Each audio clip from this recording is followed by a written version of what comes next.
গোয়ালন্দ উপজেলার দেবগ্রাম ইউনিয়নে শুরু হয়েছে পদ্মার ভাঙন। পদ্মার গ্রাসে এই অঞ্চলের অসহায় মানুষের জমি ভিটা বাড়ি সব গিলে খাচ্ছে এই পদ্মা। তাহলে মানুষ এখন কোথায় বসবাস করবে, কিভাবে তাদের অবস্থান হবে? এর আগে কিন্তু তারা ২-৩ বার নদী ভাঙন দিয়ে কোনো রকম আশ্রয় গেঁথেছে এই নদীর পাড়ে।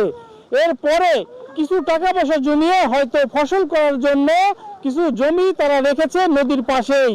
এই জমিগুলো চোখের সামনে পদ্মা খেয়ে নিচ্ছে, থামানো যাচ্ছে না পদ্মাকে কোনোভাবেই। এখন মানুষ তাকিয়ে আছে অন্তর্বর্তীকালীন সরকারের দিকে, কখন তার সুদৃষ্টি আসবে, কখন জিও ব্যাগ ফেরার একটি নির্দেশনা আসবে।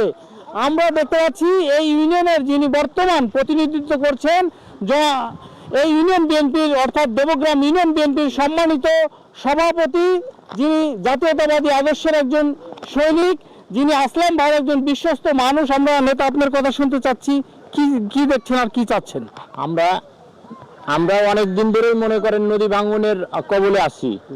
আমরা আজকে পানি যখনই নদীতে বাড়া আরম্ভ হয়েছে ওই সময় থেকেই নদী ভাঙন আরম্ভ হয়েছে। আমরাও অনেকবারই চেষ্টা করেছি, আমাদের যারা বর্তমান গোয়ালন্দ উপজেলাধীন টিওনো সাহেবের কাছে আমরা এই বিষয়ে আলোচনা করেছি, উনি আমাদের আশ্বাস দিছে। আর আজকে আমরা আসলাম ভাইয়ের নির্দেশে আমাদের নেতা অ্যাডভোকেট আসলাম মিয়া, যে রাজবাড়ী এক আসনের এমপি ক্যান্ডিডেট, তার নির্দেশে আমরা যেখানে এসেছি, আমরা চাই এই দেবগ্রামটা নদী ভাঙনের হাত থেকে আমরা বাঁচতে চাই।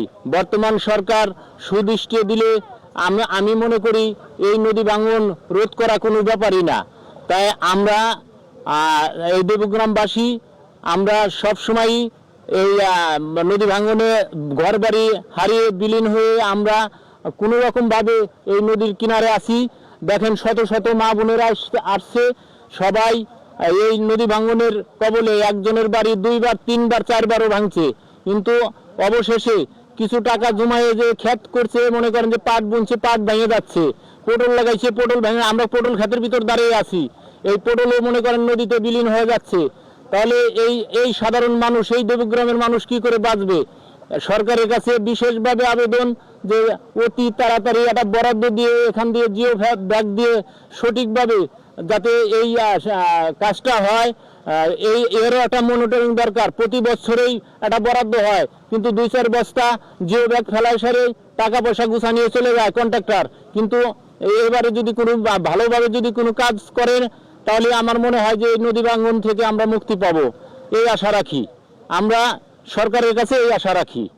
ধন্যবাদ। আমরা যেটি বলছিলাম সেটি হচ্ছে পদ্মার পাড়ের মানুষকে বাঁচানোর উদ্যোগ গ্রহণ করতে হবে। পদ্মার পাড়ের মানুষ সত্যিকারের অসহায় মানুষ, তাদের জীবিকা নির্বাহ করাই কঠিন। তাদের আয়ের কথা যদি বলি, তাদের আয় এতটাই নিম্ন যে তারা কোনো মতন 3 বেলা যে খাবেন সেটি কিন্তু তাদের ব্যবস্থা নেই। জায়গা বাসা নেই, আমরা জায়গা বাসা নেই, কোন জায়গায় দাঁড়াবো খারাপো, এই জায়গা আমাদের নাইকে নদীতে নিয়ে গেছে। হারে এইটুকু একটু ভেঙে যায়, বাড়িঘর কোনো জায়গায় মানুষের জায়গায় কোনখানে নাই। কি এই বাড়ির জমি যাতা সব নদীতে চলে গেছে, এখন একটু বাড়ির ভিটেটুকু আছে, এইটুকু যদি চলে যায় তাহলে কোন জায়গায় বসবাস করবো? হ্যাঁ, আমরা কোন জায়গায়? আমাদের নদী ভাঙানো, নদী ভাঙানোটা আমাদের বাঁচান। আর বাঁচতে চাই, আর আমাদের বাড়িঘর কিছু নাই, এখন আমরা অকুলি বাঁচতেছি। আমরা বাঁচতেছি, আমরা টাকা পয়সা নদীর কাছে করতেছি না।